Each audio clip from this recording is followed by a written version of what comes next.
1940 সাল, দ্বিতীয় বিশ্বযুদ্ধ। ফ্রান্সের উত্তর উপকূলে ডানকার্ক নামে একটি ছোট বন্দর শহরে 4 লক্ষেরও বেশি ব্রিটিশ ও ফরাসি সৈন্য আটকে পড়ে। তাদের পেছনে জার্মান বাহিনী নির্দয়ভাবে ধাওয়া করে আসছে। 4 দিক থেকে তারা ঘেরাও হয়ে গেছে। পালানোর কোনো পথ নেই, কোনো আশ্রয় নেই, শুধু সমুদ্রের দিকে তাকিয়ে একটিমাত্র আশার খোঁজ, এক অলৌকিক উদ্ধার।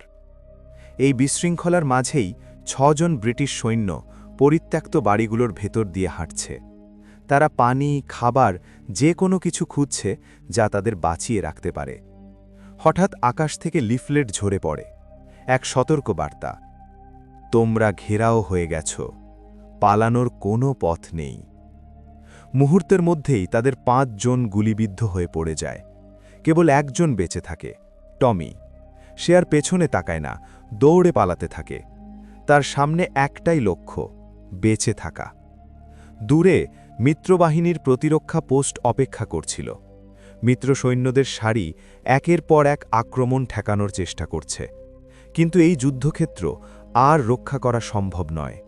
টমি দৌড়াতে থাকে, এগিয়ে যেতে থাকে। শেষমেশ পৌঁছে যায় সৈকতের কিনারায়। তার সামনে মানুষের এক বিশাল সাগর। সবাই সমুদ্রের দিকে তাকিয়ে দাঁড়িয়ে আছে এমন এক উদ্ধারকারী জাহাজের অপেক্ষায়, যা আদৌ আসবে কিনা কেউ জানে না। তাদের মাঝেই একজন মানুষ নুয়ে পড়ে নামহীন দেহগুলো বালির নিচে চাপা দিচ্ছে। সেই সৈন্যর নাম গিবসন। টমি তার কাছে যায়। নীরবতার মাঝেই তাদের মধ্যে এক বোঝাপড়া তৈরি হয়। কোনো কথার প্রয়োজন হয় না। 2 অপরিচিত মানুষ, একটাই লক্ষ্য, নিরাপদে বাড়ি ফেরা। কিন্তু সেই নীরবতা আবার ভেঙে যায়। দূর থেকে বিমানের শব্দ শোনা যায়, প্রথমে অস্পষ্ট, তারপর ক্রমেই স্পষ্ট। কয়েক সেকেন্ডের মধ্যেই 3টি জার্মান বোমারু বিমান নিচের দিকে ঝাঁপিয়ে পড়ে। বোমা পড়তে থাকে। ধুলো বসে এলে দেখা যায় শুধু জীবনের ধ্বংসাবশেষ। যারা বেঁচে থাকে তারা আবার সারিবদ্ধ হয়ে দাঁড়ায়, পরের সুযোগে হয়তো কোনো উদ্ধারকারী জাহাজে ওঠার আশায়। ঠিক তখনই টমি ও গিবসন দেখতে পায় এক মরণাপন্ন সৈনিককে, যাকে একটি স্ট্রেচারে ফেলে রাখা হয়েছে। তার শরীর দুর্বল, চোখ প্রায় বন্ধ। তারা জানে একমাত্র যে জাহাজটি ছাড়বে সেটি একটি মেডিকেল শিপ। সেই জাহাজ কেবল আহত ও মরণাপন্ন সৈনিকদেরই ইংল্যান্ডে নিয়ে যায়। কোনো পরিকল্পনা নেই, কোনো বিকল্প নেই। টমি ও গিবসন নিজেদের মেডিকেল কর্মী সাজিয়ে সেই সৈন্যের দেহ বহন করে ঘাটের দিকে এগোয়, আশা করে মেডিকেল জাহাজটি তাদের গ্রহণ করবে। নরক থেকে বেরিয়ে যাওয়ার একটাই সুযোগ। দ্রুত পায়ে তারা অপেক্ষমান সৈনিকদের দীর্ঘ সারি ভেদ করে এগিয়ে যায়। প্রতিটি পদক্ষেপ ভারী মনে হয়, কিন্তু যতই ক্ষীণ হোক না কেন, আশা তাদের সামনে এগিয়ে যেতে বাধ্য করে। অবশেষে তারা ঘাটে পৌঁছল, কিন্তু কড়া নিয়মে কোনো দয়া নেই। শুধু আহতরাই জাহাজে উঠতে পারবে। টমি আর গিবসনকে জোর করে নামিয়ে দেওয়া হলো। ধীরে ধীরে দূরে সরে যেতে থাকা জাহাজ থেকে তাদের তাড়িয়ে দেওয়া হলো। তবু তারা হাল ছাড়েনি। চরম হতাশার মাঝেই 2 জন ঘাটের কাঠামোর নিচে লুকিয়ে পড়ল, পরের সুযোগের অপেক্ষায়। সেই লুকানোর জায়গা থেকেই টমি শুনতে পেল 3 জন ব্রিটিশ উচ্চপদস্থ অফিসার এমন এক বিষয়ে কথা বলছে যা সাধারণ সৈনিকদের কানে যাওয়ার কথা নয়। একটি সিদ্ধান্ত যা এই যুদ্ধের সবচেয়ে তিক্ত ইতিহাস হয়ে থাকবে। তারা সবাইকে বাঁচাতে চায়, কিন্তু জাহাজ প্রায় শেষ আর সময় দ্রুত ফুরিয়ে আসছে। মাত্র 40,000 সৈনিককে সরিয়ে নেওয়া হবে, বাকিদের ফেলে যেতে হবে। টমির জন্য সেই সংখ্যা ছিল 30,000। সে বুঝতে পারল এখন তাদের ভাগ্য একমাত্র কোনো অলৌকিক ঘটনার উপর নির্ভর করছে। কিন্তু ভাবার আগেই আকাশ হঠাৎ গর্জে উঠল। জার্মান বোমারু বিমানগুলো আবার হাজির হল, তীক্ষ্ণভাবে নিচে নেমে একমাত্র বড় মেডিকেল জাহাজটিকে লক্ষ্য করে বোমা ছোড়া হলো। কয়েক সেকেন্ডের মধ্যেই জাহাজটি আগুনে জ্বলে উঠল এবং ডুবে গেল। সৈন্যরা আগুনের লেলিহান শিখা থেকে বাঁচতে সাগরে লাফিয়ে পড়ল, সাঁতরে দূরে সরে যেতে লাগল। এই বিশৃঙ্খলার মধ্যেই টমি হাইল্যান্ডার্স রেজিমেন্টের এক সৈনিক অ্যালেক্সকে সাহায্য করল। দূর থেকে অ্যাডমিরাল বোল্টন শুধু ঘাটের ওপর দাঁড়িয়ে থাকতে পারলেন, ঢেউয়ের নিচে হারিয়ে যেতে থাকা মেডিকেল জাহাজটির দিকে তাকিয়ে। তিনি জানতেন যত কম জাহাজ অবশিষ্ট থাকবে ততই তার সৈন্যদের ঘরে ফেরানোর সম্ভাবনা কমে যাবে। কিন্তু শোক করার সময় নেই, সামনে শুধু পরের আদেশ। যারা এখনও বেঁচে আছে তাদের বাঁচাও। সুযোগ আসতেই টমি আর গিবসন ডুবে যাওয়া জাহাজের শিকার সেজে অন্য সৈন্যদের সঙ্গে মিশে গেল, যারা পরবর্তী উদ্ধারের অপেক্ষায় ছিল। এই কৌশল সফল হল। একটি উদ্ধার নৌকা এসে তাদের তুলে নিয়ে গেল, দ্বিতীয় একটি মেডিকেল জাহাজে। কিছু সময়ের জন্য তারা নিরাপদ বোধ করল। জাহাজের ভেতরে তাদের খাবার আর পানি দেওয়া হলো। এক মুহূর্তের জন্য তাদের ক্লান্তি যেন কিছুটা লাঘব হলো। কিন্তু এই স্বস্তির আড়ালে গিবসনকে অস্বস্তিকর লাগছিল।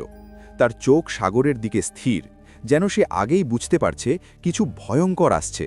আর ঠিক সেটাই হলো। কয়েক মিনিট পর দূর থেকে একটি জার্মান সাবমেরিন থেকে ছোড়া টর্পেডো এগিয়ে এলো। সেটি জাহাজের পার্শ্বে আঘাত করল। মুহূর্তের মধ্যেই সবকিছু বিশৃঙ্খল হয়ে গেল। সমুদ্রের পানি ছিটকে ভেতরে ঢুকে একের পর এক কক্ষ গ্রাস করতে লাগল। জাহাজ হেলে পড়ল। ধাতব কাঠামোর ভাঙনের শব্দ শোনা গেল। এরপর শোনা গেল আতঙ্কিত মানুষের চিৎকার, যারা বেরিয়ে যাবার পথ খুঁজছিল।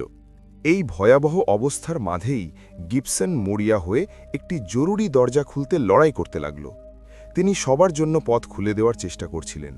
টমি এবং গিবসন শেষ পর্যন্ত ঠান্ডা সমুদ্রে ঝাঁপ দেন। তারা সর্বশক্তি দিয়ে সাঁতরে উদ্ধার জাহাজের দিকে এগিয়ে যায়।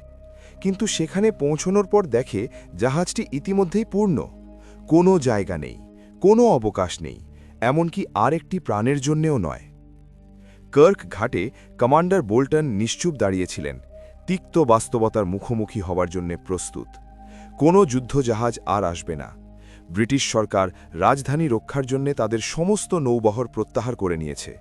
তার পরিবর্তে নৌবাহিনী সারা ইংল্যান্ড থেকে বেসামরিক জাহাজ দখলে নিচ্ছে। মাছ ধরা নৌকা, পর্যটক জাহাজ, ব্যক্তিগত নৌকা, যে কোনো কিছু যা ভাসতে পারে সবই ব্যবহৃত হবে একটাই মিশনের জন্যে: ডানকার্কে আটকে পড়া সৈনিকদের উদ্ধার করা। কিন্তু শত শত অনুগত নাগরিকের ভিড়ে একজন নাবিক, মিস্টার ডসন, ভিন্ন সিদ্ধান্ত নিলেন। তার ছেলে পিটারকে নিয়ে তিনি ঠিক করলেন সামরিক বাহিনী জাহাজ দখল করার আগেই নিজেরাই রওনা দেবেন। একই সময় কোনো পরিকল্পনা ছাড়াই, অনুমতি ছাড়াই জর্জ নামের এক কিশোর চুপিসারে জাহাজে উঠে পড়ে। মুনস্টোন নামের ছোট নৌকাটি নিয়ে তারা খোলা সমুদ্রের দিকে যাত্রা করল, ডানকার্কের উদ্দেশ্যে। পথে ডসন দূরে ঘন কালো ধোঁয়ার কুণ্ডলী দেখতে পেলেন। ধোঁয়া ধূসর আকাশ ভেদ করে ওপরে উঠছিল। এক মুহূর্ত দেরি না করে তিনি নৌকার দিক ঘুরিয়ে দিলেন। মুনস্টোন ঘটনাস্থলে পৌঁছলে দেখা গেল জ্বলন্ত একটি জাহাজের ধ্বংসাবশেষ সমুদ্রে অর্ধ ডুবে ভাসছে। তার ওপর বসে আছে এক সৈনিক, মার্ফি। তার শরীর কাঁপছে, মুখ ফ্যাকাশে, দৃষ্টি শূন্য। দ্রুত পিটার দড়ি ছুঁড়ে তাকে টেনে নৌকায় তুলে নেয়। কিন্তু মার্ফি প্রায় কিছুই বলছিল না। সে নৌকার মেঝেতে বসে নিশ্চল হয়ে থাকল। তার চোখে যুদ্ধের গভীর ট্রমা স্পষ্ট। তাকে শান্ত করতে জর্জ এক কাপ চা দিতে চেষ্টা করে, কিন্তু আতঙ্ক তাকে আর কোনো সদিচ্ছা চিনতে দেয় না। তার মুখে শুধু একটাই অনুভূতি, ভয়। ছোট নৌকা মুনস্টোন কুয়াশা ভেদ করে এগিয়ে চলল।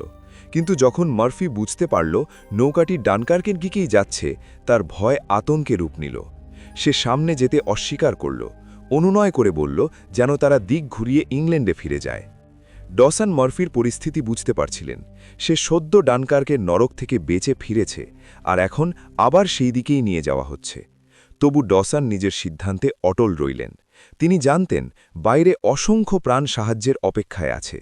সামনে যতই বিপজ্জনক হোক তিনি পিছিয়ে যেতে রাজি নন। শেষ পর্যন্ত মার্ফিকে জাহাজের নিচের কেবিনে আটক রাখা হয়। অল্প সময়ের মধ্যেই মুনস্টোনে উত্তেজনা চরমে পৌঁছায়। মানসিকভাবে বিধ্বস্ত মার্ফি আতঙ্কিত হয়ে পড়ে। সে এগোতে অস্বীকার করে, জোর করে ফিরে যাওয়ার দাবি জানায়। তার ভয় ছিল একেবারে নিয়ন্ত্রণ হারানো শিশুর মতো। যে তর্ক শুরু হয়েছিল ছোটখাটো বিষয় নিয়ে, তা ভয়াবহ পরিণতিতে রূপ নেয়। জর্জ পড়ে যায়, তার মাথা জোরে আঘাত পায়। ক্ষতটি গুরুতর ছিল, কপাল থেকে রক্ত ঝরতে থাকে।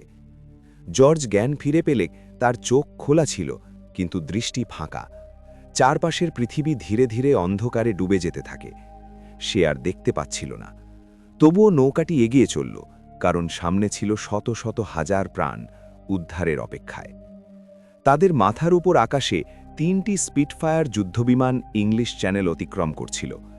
নিচে থাকা হাজার হাজার প্রাণের জন্য তারাই ছিল একমাত্র ঢাল। তাদের একটিই মিশন, আকাশপথে হামলা থেকে উদ্ধার পথকে রক্ষা করা। 3 জন পাইলট, ফ্যারিয়ার, কলিন্স এবং তাদের নেতা ফোর্টিস। রেডিওতে গুঞ্জন শোনা গেল। ফোর্টিসের কণ্ঠ ভেসে এলো নির্দেশ দিতে, 500 ফুট উচ্চতায় থাকো, সতর্ক থাকো। কিন্তু কয়েক সেকেন্ডের মধ্যেই অন্য ইঞ্জিনের শব্দ শোনা গেল। মেঘের আড়াল থেকে হঠাৎ 2টি জার্মান বিমান বেরিয়ে এলো, কোনো সতর্কতা ছাড়াই আক্রমণ শুরু করল। আকাশযুদ্ধ শুরু হয়। Mark footage 2, join left, 3, 2, 1, mark. Spitfire বিমানের এক পাইলট, ফ্যারিয়ার, শত্রু বিমানের একটি সমুদ্রে ভূপাতিত করতে সক্ষম হন। কিন্তু সেই বিজয় বেশিক্ষণ স্থায়ী হয় না। স্কোয়াড্রনের নেতার সঙ্গে যোগাযোগ হঠাৎই বিচ্ছিন্ন হয়ে যায়। নীরবতা, কোনো জবাব নেই।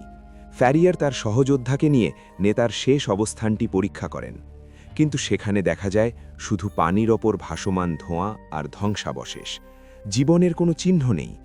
কেউ জানে না তিনি বেঁচে আছেন কিনা। শোক করার সময় নেই, তাদের মিশন চালিয়ে যেতেই হবে। যদিও ফেরিয়ারের বিমানের জ্বালানি মাপার যন্ত্রটি নষ্ট ছিল, তবুও সে মেঘ ভেদ করে উপকূলের দিকে উড়ে যায়। নেতা পতনের পর ফেরিয়ারই কমান্ড গ্রহণ করে। তার বিমানের ফিউয়েল গেজ কাজ করছিল না। সে আদৌ ফিরতে পারবে কিনা তার কোনো নিশ্চয়তা ছিল না। অল্প সময়ের মধ্যেই রাডারের শত্রুর গতিবিধি ধরা পড়ে। 3টি জার্মান বোমারু বিমান দ্রুত মিত্রবাহিনীর নৌবহরের দিকে এগিয়ে আসছিল। এক মুহূর্ত দেরি না করে ফেরিয়ার ও কলিন্স তাদের ধাওয়া শুরু করে। এর কিছু দূরেই ডসনের নৌকা মুনস্টোন ঠিক সেই আকাশযুদ্ধের নিচ দিয়ে এগিয়ে চলছিল, ফেরিয়ার আর নাৎসি বিমানের সংঘর্ষের ঠিক তলায়। আকাশে বিস্ফোরণ ঘটে, গুলি ছুটে যায়। একটি জার্মান বিমান জ্বলতে জ্বলতে সমুদ্রে আছড়ে পড়ে। কিন্তু সেই সাফল্যের মূল্য ছিল ভয়াবহ। কলিন্সের বিমান পাল্টা গুলিতে ক্ষতিগ্রস্ত হয়। গুলি তার বিমানের ডানা ভেদ করে, ইঞ্জিন বিকল হয়ে যায়, আর কলিন্স বাধ্য হয়ে সমুদ্রে জরুরি অবতরণ করে। ওপর থেকে ফেরিয়ার শেষবারের মতো তার ককপিট থেকে হাত নেড়ে ইশারা করতে দেখে। তারপর কলিন্সের বিমানটি নিয়ন্ত্রণ হারিয়ে সোজা সমুদ্রে নেমে যায়। কিন্তু নিচে মুনস্টোন সঙ্গে সঙ্গে ধ্বংসপ্রাপ্ত বিমানের দিকে ছুটে যায়। আবারও জীবন আর মৃত্যু মুখোমুখি হয়, সমুদ্র আর আকাশের মাঝখানে। বিশাল মহাসাগরের বুকে একটি ক্ষুদ্র মুহূর্তে সবকিছু এক হয়ে যায়। তবুও মিশন শেষ হয়নি। শত্রু বিমানগুলো এখনও উপকূলের দিকে এগিয়ে যাচ্ছে, সেখানে হাজার হাজার সৈন্য উদ্ধার পাওয়ার অপেক্ষায়। ফেরিয়ার তার শেষ শক্তিটুকু দিয়ে ইঞ্জিন চালু করে, পেছন থেকে ধাওয়া শুরু করে। সে একাই উড়ে যায়, অথচ তার জ্বালানি প্রায় ফুরিয়ে এসেছে। সময় গড়ায়। টমি, গিবসন আর অ্যালেক্স অবশেষে আবার ডানকার্কের সেই একই সৈকতে ফিরে আসে। তাদের সব চেষ্টা ব্যর্থ বলে মনে হয়।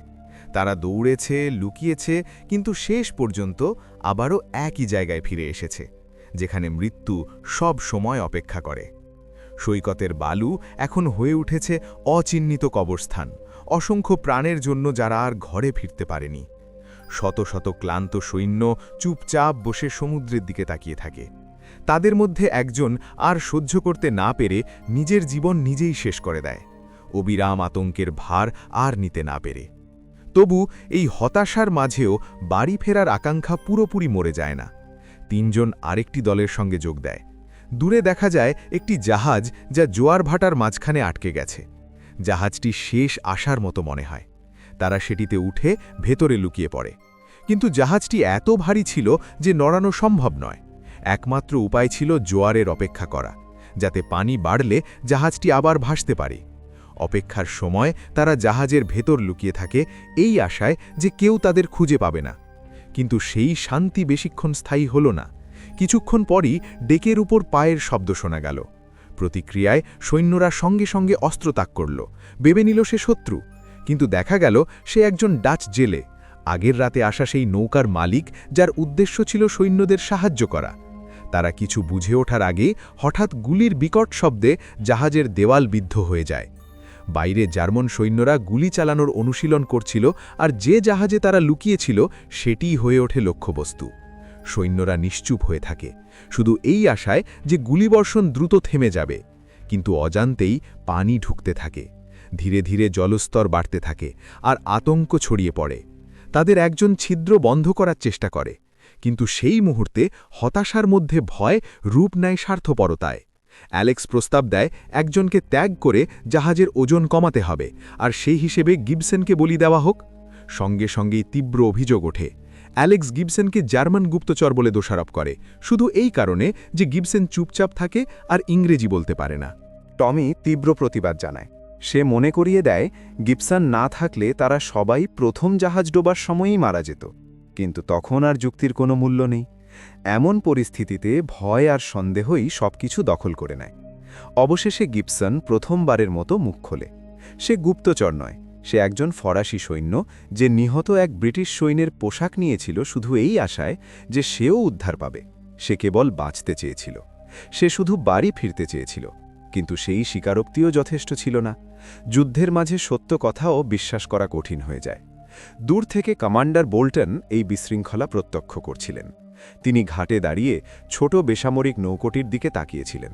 যে জাহাজে টমি ও গিবসন ছিল সেটি নাৎসি বাহিনীর গুলির শিকার হচ্ছিল, কিন্তু অন্যদিকে দিগন্তে ছোট ছোট বিন্দু দেখা দিতে শুরু করে। ছোট ছোট নৌকো, শত শত। তারা আসছিল কোনো যুদ্ধবাহিনী হিসেবে নয়, বরং উদ্ধারকারীর রূপে। সাধারণ মানুষ, জেলে, নাবিক, বেসামরিক নাগরিক, সবাই এসেছে গ্রেট ব্রিটেন থেকে। টমিদের জাহাজটি শেষ পর্যন্ত ভেসে ওঠে, ধীরে ধীরে ডানকার্কের সৈকত ছেড়ে এগিয়ে যায়। কিন্তু সমুদ্রকে থামানো যায় না।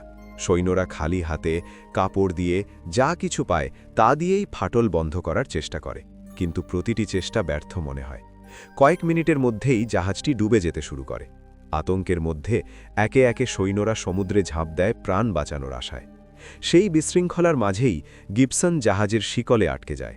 সে লড়াই করে, পা ছোঁড়ে, ছটফট করে, কিন্তু নীরবে সমুদ্র তাকে গ্রাস করে। এক মুহূর্তে তার চারপাশের পৃথিবী মিলিয়ে যায়।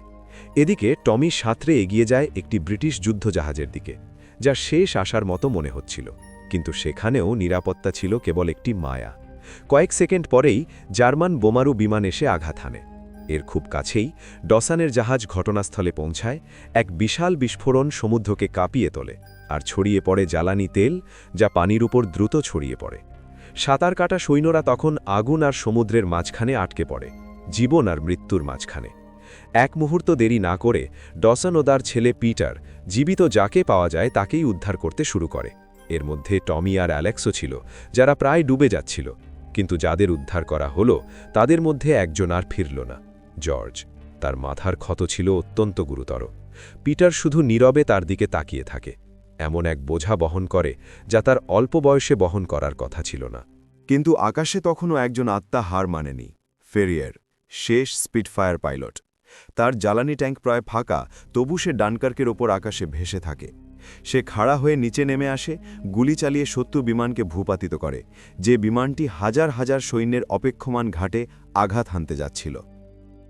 শেষ বিস্ফোরণের পর সমুদ্র আবার শান্ত হয়ে যায়। যখন তার জ্বালানি পুরোপুরি শেষ হয়ে যায়, ফেরিয়ার লাফ দেয় না। সে আকাশেই থাকে, ধীরে ধীরে উপকূলের ওপর দিয়ে ভেসে যায়। হাজার হাজার সৈন্যের মাথার উপর দিয়ে উড়ে যায়, যারা বিস্ময়ে তাকিয়ে থাকে। তাদের উল্লাসধ্বনি নীরবতা ভেঙে দেয়, হতাশার কিনারায় জন্ম নেওয়া সাহসের প্রতি এক শ্রদ্ধা। ফেরিয়ার মিত্রবাহিনীর সীমার বাইরে অবতরণ করে।